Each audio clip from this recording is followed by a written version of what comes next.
Stove వెలిగించుకుని pan పెట్టుకుని 100 గ్రాములు ధనియాలు వేసుకుని దోరగా వేయించుకోవాలండి. సిమ్లోనే వేయించుకోవాలండి. వేగిపోయిన ఈ ధనియాలను ఒక ప్లేట్లోకి తీసేసుకుందామండి. అదే పాన్లో ఇక్కడ 10 గ్రాములు లవంగాలు, 10 గ్రాములు యాలుక్కాయలు, ఒక జాజికాయను ముక్కలు చేసి వేసుకున్నానండి. 10 గ్రాములు షాజీరా, 10 గ్రాములు జీలకర్ర, 10 గ్రాములు సోంపు,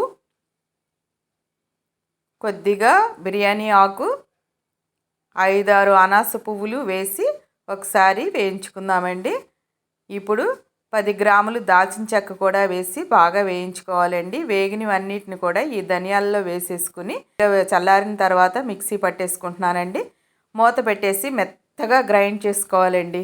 అంతేనండి, గరం మసాలా రెడీ అయిపోయింది. ఇలా గరం మసాలా చేసుకుని ఈ గరం మసాలా ఫ్రిడ్జ్లో పెట్టుకుంటే 6 నెలల వరకు నిలవ ఉంటుందండి, పాడవదండి. చక్కగా కూరల్లో వేసుకుంటే కూరలు చాలా టేస్ట్గా ఉంటాయండి.